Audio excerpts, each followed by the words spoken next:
to make like Elsa. Let it go. I want someone to pick up a Valentine in the very first phase right now if they can. Right now, it just looks good for both.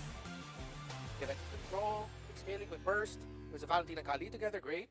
There it is. Okay, not the Valentina, but they go Alpha Hylos, very beefy lineup.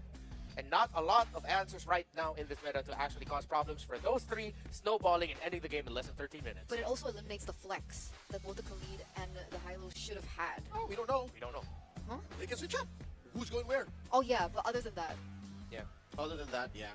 It's just these two ladies are respecting each other. These two teams of ladies are respecting each other to the point of we'll set up our front line first, and then we'll commit to the cores later on. This is not going to be a fun Nolan game. I was gonna say. If this Nolan has a good time in the jungle, they pick an amazing mid laner that'll make them struggle. Hell, they picked a Valir or a Veil. Yeah, I'm not saying Aurora. I'm not saying any of the mid laners that we're used to. It's either because they picked a super surprising Valir and Veil pick that will just be constantly difficult to get into. So the Nolan's happy. But the Lunox does get banned here, so Mongolia have done their homework. You mentioned Amaterasu and her Lunox. Yeah. And they're going to deny that away. So the other two picks that we've seen her utilize from the qualifiers would be the Farsa as well as the Zask. Oh, the Zask would be pretty good for Ukraine. Yep, Nolan can pop it. Yeah. At the site of the Hilda or the Gatot, just go into the Dominator's Descent. Yeah, that's Is it rough. still as strong a laner though? No. He's been on the decline. Yeah. It's a steep slope that Zask has slid into. But in the face of these specific three in the first half of Mongolia's draft, I think it's worth it. Yeah, and they just decided to ban the carry, of course. Carry being the go-to answer for the really tanky front line. Mongolia's running out of options that will actually make this lineup of Ukraine struggle in terms of burst. Good. Not gonna lie, I like this Sicilian ban. Maybe because like if you added a Sicilian, if you with already those three heroes, that Sicilian is untouched. And Khalid, Hylos, Alpha can take all the damage in the world. They just need to buy time for the Sicilian to be able to hit what he can hit with the Bat's Feast and all of the combos he has with Impact and Cross. Yeah, the Nolan would be the only closest thing to a threat. Yeah. But then the Nolan, that would mean the Nolan would put himself in danger just to take that good rather by Mongolia, honestly. And you can make like a recently crowned champion of the men's division go just to play man-to-man. Oh, this is woman to woman. Just send that Hylos over to hunt for the Nolan. You ain't touching the Sicilian. It's going to be very difficult. Ukraine with the carry being banned out as well. What do they know? They expect 1-1 here. They take that here away from Mob Psycho. Our other options are the Melissa and Natan. Do any of these two fits with their lineup? I think Mongolia would not be so bad with Natan. They go Aurora, yeah, their lineup already is going to be playing for the later portion of the game. They'll protect that gold laner. Ukraine can go full dive and just go ahead and pick up Nathan now. It's not going to be the Harith. Yeah, it's not bad out. It's still wide out in the open. Paired up with the Harith and... If they go Harith, can Mongolia go Melissa? That's And not then gonna be enough damage. you're in danger from the Nolan and the Melissa. Yeah. That's what's stopping me personally if I were to draft here that Harris pick. I kind of like the Nathan for them. Take it away? Steal it away. Yeah. There's Valentina. Finally. Today for you. Okay, they go for Moscow, so the lineup's a little bit more merciful. But yeah, right now for the lineup of Mongolia, they might actually slowly lose this through sheer will macro. The split was provided by the Moscow. I love how Ukraine, despite coming from the relative west, northwest that is, they're playing like a Southeast Asian team. Yeah. I'm expecting the output to be very close to, you know, the great macros of the likes of the Philippines and Malaysia. So it's the final pick for Mongolia. I think Moscow is great too, other than of course the ability for him to play the macro game, but also the fact that it's a little bit less vulnerable compared to the other gold laners against things like the Hilda, the Nolan as well. Oh, we talked about the Ixia earlier on, and the Ixia shows up. What do we think about this pick? Well, I mean, it can do well in terms of the team fights. Ukraine needs to run. With the Hylos, just so many tools for them to dive onto 5 Mongolia. seconds till the enemy Whole lot of reaches tools the that can be battlefield. into play here. Smash Now, them. once again, welcome to the Landed On here. It's a best of one between Ukraine and Mongolia. We'll see which team can get the footing, especially in the early game. This is always one we want to pay attention to, especially looking at the lineups here. Even the emblems now that we get a little bit of a preview. And just to throw it out there, you know, you are going to see some names, of course, here for Ukraine. I believe they, you know, different from what we saw on the rosters, but it's nonetheless same players. A little bit of different name, but yeah, I want to point out the double Revitalize for Mongolia right now. They've got it for the Gadakontra, and they also have it for the Hilda, right? So part of this is all part of the plan. You want to go for the sustain, you want to go for the healing. Not going to land at that taunt for now, though. Playing it a bit slow. The Noxus rotating forward. Will go for the target. Oh, the 2. Revitalize already utilized, but it's not going to be able to save Kaksa. It's a kill, first blood over to Mongolia early on. Okay, so, and just so we can clarify, you see 2 Saudi esports, right? I just want to go ahead and throw this out there. For Ukraine, this is Mali, and then over on the other side, you have Nika. So just to put that out there, I think that was part of course, the tech things they had to figure out before we jumped into the game. So that being said, again, first blood going in the hands of Mongolia. They can work with the lead that they've got. Again, we have to pay attention to the jungle presence also, right? The Nolan versus the Alpha, very typical matchup. Looking to set things up here too and go through this. Again, there it is. Lose again to some of the high-lows. Again, they're just going to take Kaksa down 2 times now. The roamer has been the main target for Mongolia. And again, the burst, they got it. That's the burst I was talking about. You know, it's always surprising when we see this, especially with, you know, Nolans when they pop up. The amount of burst damage that does, even the fracture, able to make plays like that. And then you throw in the fact you have an Aurora. You know, you can actually just lock people down by freezing them. So this is going to give a good opportunity for them to go ahead and start up this turtle. Cox is going to give this information, and she's going to go ahead and back out. We also have here, once again, I think it's just going to be a free objective, though, because of the lead that Mongolia has been able to get themselves. They get the first turtle here. So, Miracle, when we look at Ukraine, you know, what is their timings with this lineup, and how do they find their footing in the early game? If I'm being honest with you, they should be the ones starting things off with the early to mid. We were talking about this, right, with the Iksha pick. I understand that the Aurora and the Nolan will definitely be able to hold off the Alpha, but the thing is, I don't know, it feels really like the Khalid should be able to be more active in the early game. Let's see here, purple buff already kind of threatened away. It's going to be almost stolen in the bottom lane. Khalid chased down under the turret. Oh, it's going to be a dive. The healing not there. Deja vu picking up a kill down below. Spear of Alpha will hit her though. She will be able to get the Revitalize down. Is she going to be able to survive against 2 members? No, it'll be Sula to take the kill down below. Even with that Revitalize and the tanky emblem set and just a Hilda overall, you get overloaded, you're still going to go down, right? And you can only run away for so long eventually till you run out of gas. So with that, at least it gets Ukraine on the board. They can go ahead and get some response to what Mongolia has done so far. And like you mentioned, you know, part of this, even for Sula, is to go ahead and set that pacing. Usually, we always say, you know, this Alpha has that advantage. You can get rolling really quickly, and I think so far it's just kind of closing the gap. It's not a huge gap. Right, we're not talking about anything crazy in terms of the gold lead, and they're actually going to be in a good position to go into the second turtle. You can see this too. Amatsu, she has the Frigid Glacier herself. Whoa. Sulu's actually going to have to defensively use that. There's the lockdown. Stolen Frigid Glacier into the Raging Sandstorm. Remembers caught, but it's all in the full barrage. Psycho free hitting in the back line on the Ixia. Turning around, Amaterasu with a flicker out, but Nanaxin will chase her down under the tier 2. 14 seconds for the turtle, and 3 members of Ukraine have just been eliminated. They're going to go into the mid lane before they go to the turtle, and they'll be able to claim a tier 1 off of that massive teamfight win. What a setup with the Frigid Glacier. I mean, I know we saw the first one coming out, you know, because of the Valentina ult from Amaterasu. She started it up, but then there was a response, and then into the full barrage. What a perfect placement that was, you know, and just able to secure themselves 3 kills. Now they get the objective off of it. That is a great setup, but you can already see it, right? The gold earned here, really up top, and this is what we have to watch out for if you're rooting for Ukraine.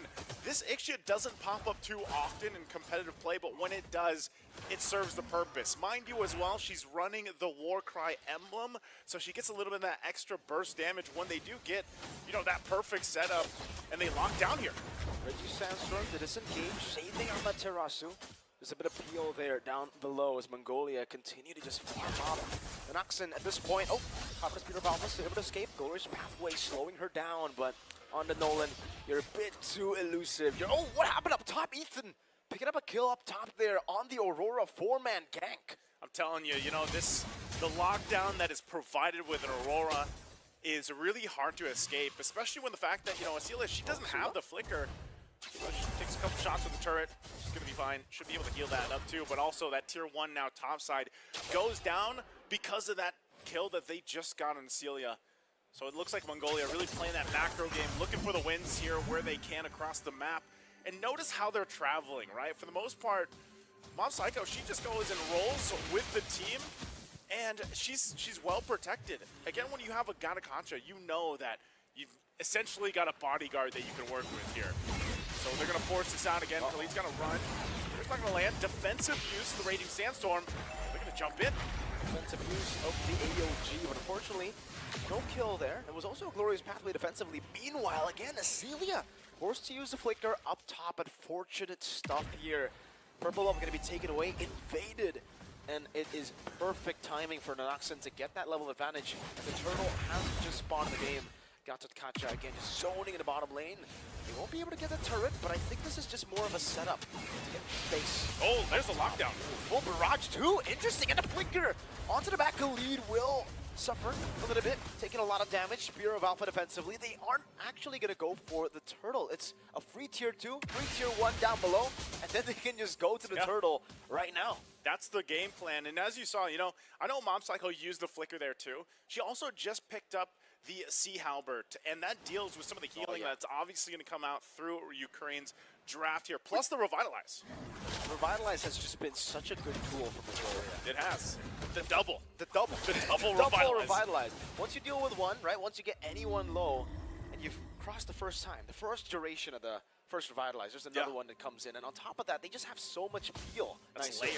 They got a layer taunt from the Gatakacha. They obviously have, I don't know if you want to call this peel too, but I would say Hilda is kind of good peel. Not in the normal sense with CC, but just with pure damage. You're just hitting people away from your carries. And on top of that, there's an Aurora. That's always there to peel from Mob Psycho. And then if you do get caught by the freeze, full barrage up on you. Yeah, there's almost two. Whoa, Acelia going down again. They want to force a fight in the jungle. Uh-oh, Sula going to be caught. Raging Sandstorm will be able to connect with the Bridge of Glacier too.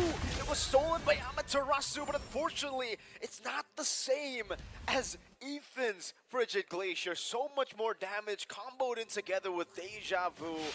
Together with Mob Psycho too, and that wasn't even a full barrage. Nice, Sue. Yeah, you might be able to copy, you know, the ultimate, but you can't copy the skin. The power of the skin right now for Ethan Ari is working out. It's just stronger. It seems to be really doing the lockdown, and I think a big part of it is, like you mentioned, man, it's just, you know, you're able to go ahead and peel, you're able to go ahead and stun and freeze and do just so much of crowd control that's making it hard for Ukraine to actually move around anywhere. You know, for the most part, they haven't been able to find a window of opportunity. And you can see how much pressure is here. With the Fracture too, I thought Lethal Ignition would do some more. Spear of Alpha now comboed in Raging Sandstorm, but it's only going to be connecting. Once again, cut to full barrage into the back with the AOG, locking Sula down and get the last few hits to take her down. That's a double for Mob Psycho on this Ixia. See, this lineup from Mongolia is all about layering. It's pretty much at this point, it's a layered cake because you have the lockdown with the Frigid Glacier. We've seen it time and time again, that full barrage. And now you get a DHS locked in for Mob Psycho. That is very troublesome for those tanky members that are supposed to be on the front side here for Ukraine. And it's just seeming that it's really difficult, nearly impossible to actually find a way where they can go front to front against Mongolia. Ukraine might have to get a little creative on how they're going to initiate fights or look to cut off the back line. Now they have those tools, you know, they can actually utilize Acelia later on with a Spear of Destruction, or even having that Khalid, you know, Raging Sandstorm from an off angle. But because you fall behind 10,000 gold, this is a huge deficit now that you have to kind of come up with a miracle to defend. You will be forced to defend your base. They are working on that tier 1 in the bottom lane, so they trade. The Lord is taken by Mongolia, and Ukraine will get that turret. First one for them at the 10-minute mark of this game. I mean, it looks bad, right? The trade, obviously, Lord for neutral, for a turret down below tier 1, but at this point, you have to take a look at it with Ukraine's point of view. It's the only objective. It's the only trade they could do. If they fought over for the Lord, they surely would have lost with a 10,000 gold deficit. But even now, it feels like they've already kind of been outscaled by Team Mongolia's composition. The fact that the Ixia that we've been talking about needed the mid to late, needed some more time to get going, and she got that. She didn't even need time. She got the snowball. She got the snowball early on. All the items already, power spike already, and they're managing the waves really, really well. Bottom lane going to be crashing down. The holy defense still intact though, so Acelia should be able to get the few hits that she needs to clear it out. Very well timed. All these holy shields going to pop too. They're going to go for this mid side, so all turrets being worked on from all angles. Are they going to force a fight here? Looking to push in that top side a little bit. And the problem with this is that Freeze and that Frigid Glacier are already unlocked and loaded. They might push in here. Whoa, Flicker. Flicker already used. Getting a little bit of that shield, but now the mid lane, once again, the focus. AOG catching him into the full barrage again, free hitting the Raging Sandstorm hits, but everybody has been zoned away. The Spear of Alpha to the front. Sula basically Spear of Alphaing in towards the freeze. Now without Sula, how do they defend?